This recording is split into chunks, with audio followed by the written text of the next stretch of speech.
Werner का सिद्धांत क्या होता है और इसमें प्राथमिक संयोजकता और द्वितीयक संयोजकता किसे कहते हैं। ठीक है, बहुत आसान तरीके से मतलब आज के इस वीडियो पे वर्नर का सिद्धांत, वर्नर थ्योरी के बारे में बात करने वाले। और जितनी चीजें यहाँ पे लिखी इसमें रटना बिल्कुल भी नहीं है, आप एक एक चीज समझ जाओगे और पूरा उदाहरण सहित पेपर में लिख के आओगे। और जो ये टॉपिक आपका है, बात करें क्लास 12 केमिस्ट्री के पेपर में 3 नंबर या 5 नंबर पे पूछा जाता है, तो आपको यार इस टॉपिक को तैयार भी जरूर से जरूर कर लेना है, क्योंकि इंपॉर्टेंट बहुत ज्यादा है और बहुत आसान तरीके से इस वीडियो पे आपको बताने वाले। ठीक है, तो शुरू करते हैं।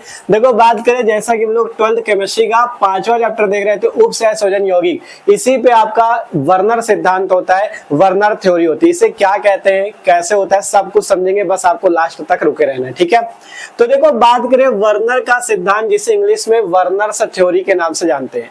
देखो वर्नर का सिद्धांत क्यों दिया गया, क्या है इसमें, क्या पढ़ना है, कैसे पेपर में लिखना है, जिससे 3 नंबर या 5 नंबर जितने नंबर का भी पूछा जाए आपको फुल पे फुल नंबर मिले, सब कुछ आपको पता चलेगा। इसीलिए कह रहे हैं लास्ट तक देखना। ठीक है, तो देखो सबसे पहले बात करें वर्नर का सिद्धांत, वर्नर थ्योरी क्या होती है। हमने लिख रखा है, ध्यान से पढ़ना, बहुत आसान है। ठीक है, फिर आपको ये पूरी बातें समझा भी देंगे उदाहरण सहित, तो पूरा देखना। ठीक है, हमने लिखा सन 1893 ईस्वी में अल्फ्रेड वर्नर नामक एक साइंटिस्ट थे।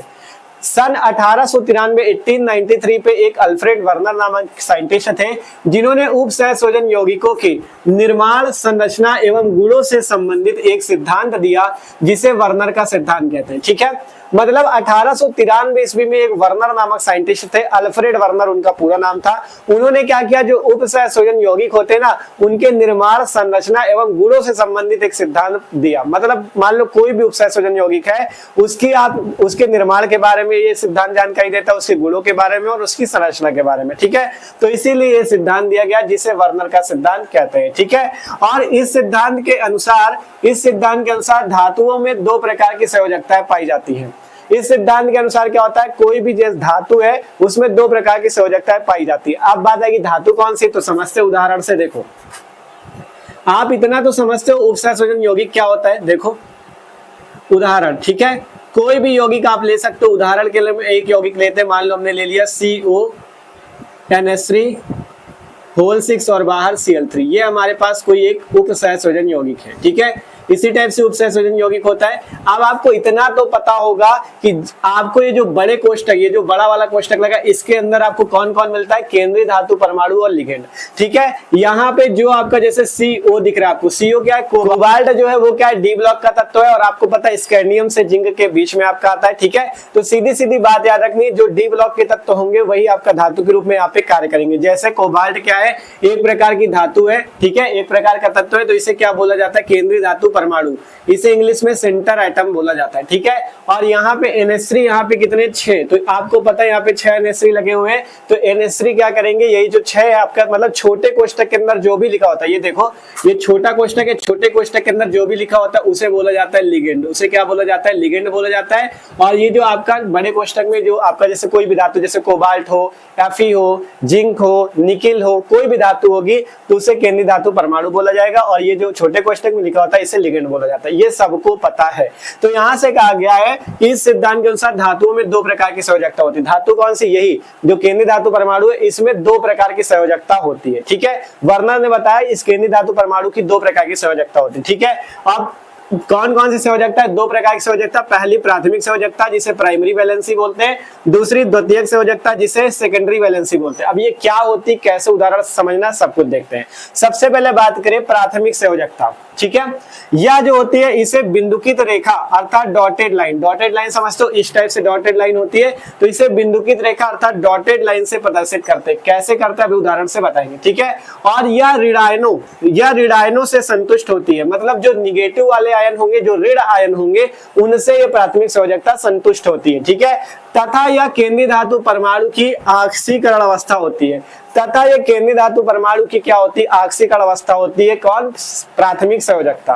फिर बात करें द्वितीयक संयोजकता, अभी बताएंगे उदाहरण से, टेंशन न लो। ठीक है, द्वितीयक संयोजकता क्या होती है, इसे ठोस रेखा, सॉलिड लाइंस से प्रदर्शित करते हैं। ठोस रेखा का मतलब सॉलिड लाइन, इस टाइप से, मतलब पूरी सीधी लाइन सॉलिड लाइन से प्रदर्शित करते हैं। ठीक है, और इससे क्या करते हैं, बिंदुकित रेखा, इस टाइप से डॉटेड लाइन से प्रदर्शित करते हैं। ठीक है, और यह ऋणावेशित आयनों उदासीन अणुओं तथा कभी कभी धनायनों से भी संतुष्ट होती है। यह केवल ऋणावेशित आयनों अर्थात केवल, देखो कहा गया केवल निगेटिव आयन से मतलब संतुष्ट होती है। यह ऋणावेशित आयनों से भी संतुष्ट हो जाती है, उदासीन अणुओं से भी संतुष्ट हो जाती है और धनायनों से भी संतुष्ट हो जाती है। कौन? द्वितीयक संयोजकता। और यह धातु की उपसहसंयोजन संख्या होती है। ठीक है, प्राथमिक संयोजकता को कहा गया यह आंशिक अवस्था होती है और द्वितीयक संयोजकता को कहा गया ये उपसहसंयोजन संख्या होती है।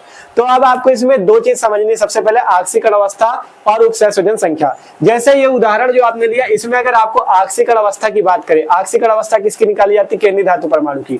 तो अगर केंद्रीय धातु परमाणु की यहाँ पे आंशिक अवस्था निकालनी है तो आपको इसको क्या बताया था हमने? ट्रिक बताया था आपको आंशिक अवस्था निकालने की पूरी ट्रिक हमने समझा रखी है। अगर आपने वो वीडियो नहीं देखा तो डिस्क्रिप्शन में प्लेलिस्ट है केमिस्ट्री की, वहां पे जाके देख लेना। ठीक है, आपको जैसे केंद्रीय धातु परमाणु की आंशिक अवस्था निकालनी तो इसको x मान लेना है। ठीक है, जिसकी निकालनी होती है उसे x मान लो। x मान लिया, फिर प्लस लगाओ, NH3 है, NH3 उदासीन लिगेंड है तो इसकी 0 होती है, 0 लिख दिया।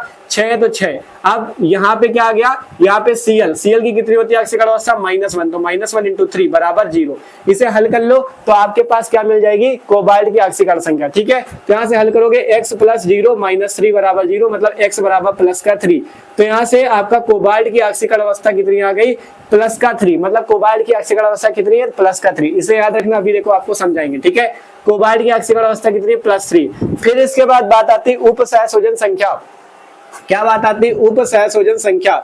ये क्या होती है? उपसहसंयोजन संख्या वो होती है, अगर आपको देखो ये पहचानने की उपसहसंयोजन संख्या कितनी है तो किसकी उपसहसंयोजन संख्या होगी? केंद्रीय धातु परमाणु की। आपको ये देख लेना केंद्रीय धातु परमाणु के साथ जितने भी लिगेंड लगे हुए हैं वही उसकी उपसहसंयोजन संख्या है। जैसे यहाँ पे देखो ये केंद्रीय धातु परमाणु सेंटर एटम है, इससे कितने लिगेंड जुड़े हैं? 6। NH3 कितने? 6 लिगेंड है, मतलब इसकी उपसहसंयोजन संख्या क्या होगी? 6। ठीक है, इसकी उपसहसंयोजन संख्या क्या होगी? 6। जितने लिगेंड जुड़े वही उसकी उपसहसंयोजन संख्या। और अगर आपको आंशिक संख्या निकालनी तो जिसकी निकालनी उसे x मान लो। जैसे कोबाल्ट को x माना, NH3 की 0 होती है, 0 × 6 प्लस Cl की -1 × 3 बराबर 0 कर दो। तो यहाँ से आंशिक संख्या हमने निकाली 3, मतलब आंशिक संख्या 3 है और उपसहसंयोजन संख्या जो है वो 6 है। कैसे जाने उपसहसंयोजन संख्या? जितने लिगेंड जुड़े थे वही उसकी उपसहसंयोजन संख्या। अब बात आती प्राथमिक संयोजकता पे। कहा गया है कि सबसे पहले तो ये बिंदुकित रेखा से प्रदर्शित करेंगे और ये ऋणायनों से संतुष्ट होगी। ठीक है, और फिर आखिरी बात कही गई केंद्रीय धातु परमाणु की आंशिक अवस्था होती है, मतलब आंशिक अवस्था अगर 3 आई है इसकी, अगर आंशिक अवस्था 3 आई है तो यही इसकी प्राथमिक संयोजकता के रूप में होगी। ठीक है, और अगर उपसहसंयोजन संख्या 6 आई है तो यही क्या होगी? यही होगी द्वितीयक संयोजकता के रूप में। ठीक है, तो उपसहसंयोजन संख्या 6 है, मतलब लिगेंड भी इसमें क्या है? 6। तो ये जो आपका NH3 है ये क्या करेगा? ये आपका द्वितीयक संयोजकता दिखाएगा। और 3 आंशिक अवस्था है तो 3 कौन चीज है? NH3 3 है कि Cl 3 है? Cl 3 है ना, तो ये आपकी प्राथमिक संयोजकता दिखाएगी आंशिक अवस्था के रूप में। मतलब आपको पहले आंशिक अवस्था और उपसहसंयोजन संख्या निकाल के देख लेनी है। देखो आंशिक अवस्था निकाली, उपसहसंयोजन संख्या निकाली। अब देखो आंशिक अवस्था आपका प्राथमिक संयोजकता दिखाएगा और द्वितीयक संयोजकता उपसहसंयोजन संख्या। तो इसमें देखा 3 आंशिक अवस्था है, तो 3 क्या चीज? NH3 3 है कि Cl 3 है? 3 Cl है, तो यही आपका प्राथमिक संयोजकता दिखाएगा Cl। और उपसहसंयोजन संख्या 6 है, तो 6 यहाँ पे क्या चीज है? NH3, मतलब यहाँ पे NH3 जो होगा वो द्वितीयक संयोजकता दिखाएगा। अब आप इसकी संरचना बना सकते हो। देखो कैसे? आपके पास केंद्रीय धातु परमाणु है तो केंद्रीय धातु परमाणु को बीच में लिख लो। ठीक है, अब इसके बाद 6 NH3 है तो 6 NH3 को इस टाइप से लगा दो। एक NH3 ये हो गया, एक ये हो गया 2। ठीक है, एक यहाँ पे हो गया 3, एक यहाँ पे हो गया 4। ठीक है, 6 लगाने, एक यहाँ पे कर दो 5। ठीक है, एक यहाँ पे कर दो 6। 6 NH3 हो गए। ठीक है, कोई दिक्कत नहीं, 6 NH3 करने थे, 6 NH3 कर दिया। अब आप बताओ NH3 प्राथमिक संयोजकता दिखाएगा कि द्वितीयक? हमने पहले ही बताया प्राथमिक संयोजकता क्या होगी? आंशिक अवस्था दिखाएगी, द्वितीयक संयोजकता उपसहसंयोजन संख्या दिखाएगी। तो आपको देख लेना आंशिक अवस्था 3 है तो 3 क्या चीज है? यहाँ पे क्लोरीन है कि NH3? 3 क्लोरीन है, मतलब जब क्लोरीन 3 है तो आंशिक अवस्था 3 है, मतलब यही आपकी प्राथमिक संयोजकता है। और ये आपकी NH3 जो होगी उपसहसंयोजन संख्या दिखा रही, मतलब ये द्वितीयक संयोजकता है। तो द्वितीयक संयोजकता क्या है? NH3 है। द्वितीयक संयोजकता क्या है? NH3, क्योंकि ये उपसहसंयोजन संख्या के बारे में बता रही है। ठीक है, 6 उपसहसंयोजन संख्या है अर्थात NH3 कितने? 6। ठीक है, तो इसी से आपको पहचान जाना ये द्वितीयक संयोजकता। और इसे किससे दिखाते हैं? ठोस रेखा, अर्थात इस टाइप की ठोस लाइन से। तो इसे आप ठोस रेखा से इस टाइप से इसे दिखा दो। ठीक है, इसे ठोस रेखा से इस टाइप से आपको दिखा देना है। इस टाइप से इसे आपको ठोस रेखा से दिखा देना है। ठीक है, इस टाइप से CO के साथ, मतलब कोबाल्ट के साथ आपको इसे ठोस रेखा से इस टाइप से दिखा देना है। दिखा दिया, कोई दिक्कत नहीं है। अब बारी किसकी है? NH3 हो गए 6, ये आपको पता चला द्वितीयक संयोजकता दिखा रहा है, मतलब सेकेंडरी वैलेंसी दिखा रहा है। यहाँ पे लिख लो, ये सेकेंडरी वैलेंसी दिखा रहा है, मतलब द्वितीयक संयोजकता दिखा रहा है। ठीक है, SV का मतलब सेकेंडरी वैलेंसी द्वितीयक संयोजकता। ठीक है, अब क्लोरीन कितने? 3, तो 3 क्लोरीन जोड़ लो। मान लो यहाँ पे क्लोरीन जोड़ दिया जाए कहीं पे, यहाँ पे मान लो एक क्लोरीन जोड़ दिया गया, ठीक है, एक क्लोरीन यहाँ पे जोड़ दिया गया, एक क्लोरीन यहाँ पे जोड़ दिया गया, सॉरी Cl है, ठीक है, 3 क्लोरीन थे, तीनों क्लोरीन आपने जोड़ दिए, ठीक है। अब क्लोरीन किससे जुड़ेगा, हमने बताया प्राथमिक संयोजकता क्या दिखाएगी, ऑक्सीकरण अवस्था, ऑक्सीकरण अवस्था आपने निकाली 3 ऑक्सीकरण अवस्था ही मतलब 3 क्या चीज है, क्लोरीन, तो क्लोरीन जो होंगे प्राथमिक संयोजकता दिखाएंगे। और इसे जो है बिंदुकीत रेखा अर्थात डॉटेड लाइन से दिखाते हैं, तो डॉटेड लाइन से आपको इसे दिखा देना इस टाइप से, ठीक है, इसे आपको इस टाइप से बिंदुकीत रेखा डॉटेड लाइन से दिखा देना, ठीक है, इस टाइप से डॉटेड लाइन से इसे दिखा देना। तो बस यही इस टाइप से इसकी क्या बनती है, इसकी संरचना बन जाती है किसकी, CONH3 की इस टाइप से संयोजकता बनेगी।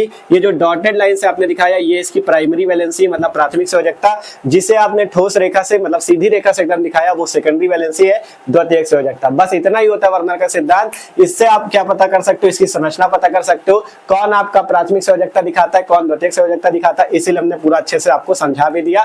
जो ऑक्सीकरण अवस्था दिखाएगा मतलब ऑक्सीकरण अवस्था पहले निकाल लिया, जैसे 3, तो 3 क्या चीज है, Cl, तो Cl आपका प्राथमिक संयोजकता दिखाएगा। उप संयोजन संख्या निकाल लो, 6 आई, 6 यहाँ पे क्या चीज है, NH3 6 है, मतलब ये क्या दिखाएगा, द्वितीयक संयोजकता। तो इस टाइप से वर्नर का सिद्धांत होता है, आपके पेपर में पूछा जाता है। तो आसानी से आप प्राथमिक संयोजकता और द्वितीयक संयोजकता के बारे में लिखोगे और मस्त तरीके से उदाहरण इसी टाइप से आपको निकाल के दिखा देना है। आपको अगर पूरे नंबर ना मिले तो आप कहना, ठीक है, बस इतना ही लिखना है और कुछ भी नहीं, ठीक है। तो आशा करते हैं टॉपिक भी आप लोग समझ चुके हो, क्योंकि पूरी कोशिश की थी किसी को रटना ना पड़े कि द्वितीयक संयोजकता क्या है, प्राथमिक संयोजकता क्या है, आपको पता चल गया है सब कुछ, ठीक है। तो आशा करते हैं ये टॉपिक सबको समझ में आ चुका है, ठीक है। तो वीडियो अच्छा लगा हो लाइक कर देना और सब लोग एक बार बताना जरूर कि हाँ एकदम आसान था कि नहीं, सबको समझ में आया कि नहीं वर्नर का सिद्धांत। इतना ही लिखना है, पूरा पहले परिभाषा, दोनों प्राथमिक संयोजकता द्वितीयक संयोजकता लिख देना, उदाहरण लिख देना, बस आपका काम कंप्लीट, ठीक है। तो आशा करते हैं वीडियो सबको अच्छा लगा तो लाइक कर लेना और जो लोग ना सब्सक्राइब भी कर लेना और इस वीडियो को अपने दोस्तों के साथ भी ज्यादा से ज्यादा शेयर करो, ठीक है, जिससे वो लोग भी चैनल से आके तैयारी कर सके, ठीक है। डिस्क्रिप्शन पे चेक करोगे प्लेलिस्ट मिल जाएगी क्लास 12 केमिस्ट्री की, वहां पे आपको चैप्टर नंबर 1 मतलब पहले पार्ट से 5वां पार्ट चल रहा है, सारे वीडियो 5वें पार्ट तक के आपको मिल जाएंगे। फिजिक्स की प्लेलिस्ट है, वहां पे पहले पार्ट से फिजिक्स के सारे वीडियो है, तो मस्त तरीके से चैनल से तैयारी कर सकते हो, ठीक है। तो सब्सक्राइब करके रखो, अगला कोई वीडियो आता है तो आपके पास वीडियो की नोटिफिकेशन भी आ जाएगी, ठीक है।